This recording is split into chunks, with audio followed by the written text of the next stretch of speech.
আসসালামু আলাইকুম রহমতুল্লাহি ওয়াবারাকাতু। সম্মানিত আমার দিনী ভাই বোনেরা, যে যেখান থেকে দেখছেন সবাইকে আন্তরিক মোবারকবাদ ও অভিনন্দন জানিয়ে শুরু করছি আজকের ভিডিওটি। প্রিয় দর্শক, আজকের ভিডিওটি অত্যন্ত গুরুত্বপূর্ণ। আমি অনেক দিন পর্যন্ত জিমেইলের সমস্যার কারণে আমি আপনাদেরকে ইসলামিক ভিডিওগুলো দিতে পারিনি। তো ইনশাআল্লাহ আজকে থেকে আমি আপনাদের কাছে ইসলামিক অত্যন্ত গুরুত্বপূর্ণ ভিডিওগুলো আপলোড করে পৌঁছে দিব ইনশাআল্লাহ। তো প্রিয় দর্শক, আজকের ভিডিওতে আমরা জানব কোন দোয়া পড়লে মহান আল্লাহ অন্ধ, পাগল, কুষ্ঠ, প্যারালাইসিস থেকে হেফাজত করেন।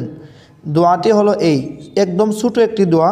চলুন আমরা সহি শুদ্ধ করে মস্ক করে শিখে নেই। সুবহানাল্লাহিল আযীম ওয়া বিহামদিহি লা হাওলা ওয়ালা কুওয়াতা ইল্লা বিল্লাহ। প্রিয় দর্শক, আপনি আমার সাথে সাথে পড়ুন সুবহানাল্লাহিল আযীম ওয়া বিহামদিহি লা হাওলা ওয়ালা কুওয়াতা ইল্লা বিল্লাহ।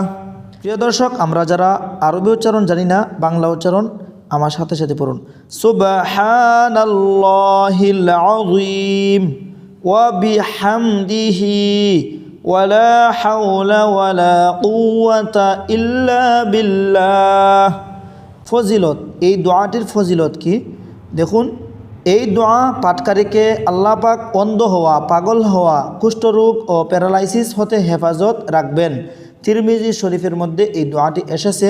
তো প্রিয় দর্শক, অত্যন্ত গুরুত্বপূর্ণ দোয়াটি আপনি পড়ুন নিয়মিত এবং আপনার প্রিয়জনের কাছে এই দোয়াটি শেয়ার করুন, যাতে করে তারা এই দোয়াটির উপর আমল করে বড় বড় রোগ থেকে মুক্তি পেতে পারেন।